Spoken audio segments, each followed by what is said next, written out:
Magandang araw mga kaibigan. Gusto kong iparinig sa inyo ang Pangulong Marcos Jr. na dulas ang bibig sa isang campaign rally. 10 na lang ang alyansa na kandidato. So anong nangyari? Sino yung dalawa na maaalis na ba? 10 na lang nadulas ang bibig. Kaya lang, 10, 11 pala. Malakas ang ugong-ugong karon na may tatanggalin sa 12 at 10 na lang. Pakinggan natin. I think campaign rally ito sa Laguna. Huwag natin gawing alyansa lamang nitong 11 Sampo. na tao, 11 na kandidato na tumatakbo bilang senador na kasama sa alyansa. Samahan niyo po kami. Samahan niyo po kami at magka-alyansa din tayo. Ulit. At huwag natin gawing alyansa lamang nitong 10 11 na tao, 11 na kandidato na tumatakbo bilang senador na kasama sa alyansa. Samahan niyo po kami. Samahan niyo po kami at magka-alyansa din tayo. At huwag natin gawing alyansa. Kung ano ang laman ng puso, lumalabas sa bibig. 10. Sinabi niya, na-realize niya na, mali. 11. Bakit?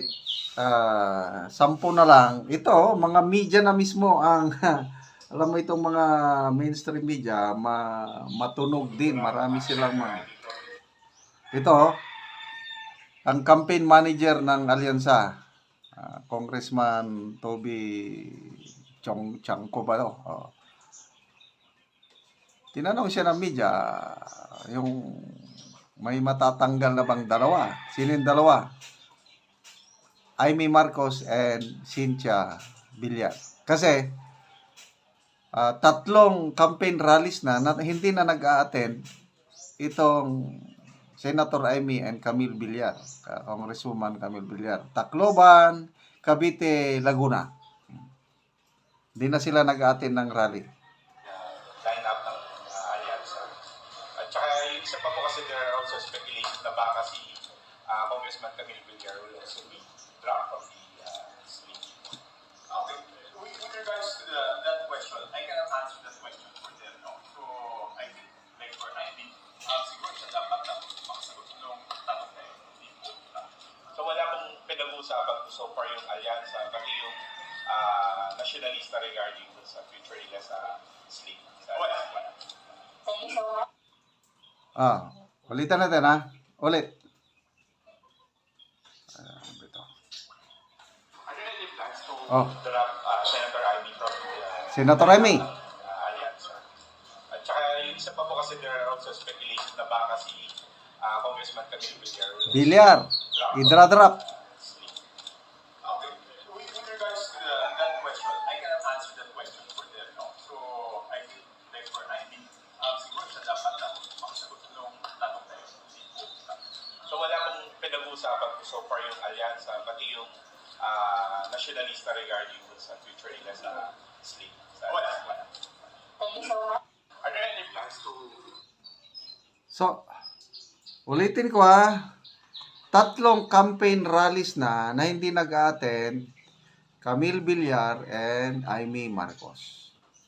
Nung una, lalo na si Camille Villar, palaging present yan. Si Amy, on and off. Kasi nag-declare naman siya na independent, kaya lang, nag-attend pa rin. Bakit ayaw na? Yan dalawa. Di ba, mga wais. Alam nila, wais itong itong nasyonalista, wais. Alam nila yung pulso ng taong bayan. Alam nila yung backlash. Hintayin natin mga survey na senatorial surveys. Anytime from now, hopefully. Kasi ang huling survey is before yung pag-aresto kay PRRD, March 8 to 10. Sino ba yung nag-survey? Nakalimutan ko na. DZRH pala. DZRH, nag-survey sila nationwide. So, lumabas yung resulta.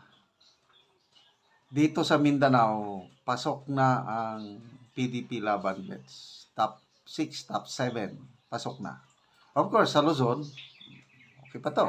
Talaga, malakas sila sa Luzon. But, I tell you, pustahan tayo. Ngayon, even political strategies, batikang strategist, si Alan Herman, sa interview sa kanya ng Net25, sinabi niya na sigurado itong ginawa nila kay PRRD, tataas ang chances ng mga PDP laban na mananalo. Ang challenge na lang sa mga kandidato ng PDP, paano nila masustain yung momentum?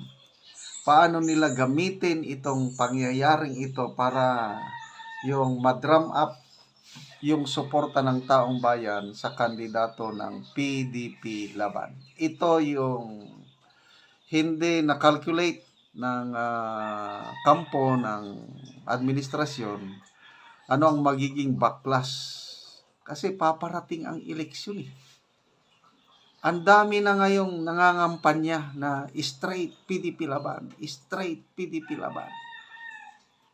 Ang dami na, kahit kami, pamilya ko, kamag-anak ko, yun na, nangangampanya na ako at napakadaling ikampanya ang PDP laban ngayon. Bakit?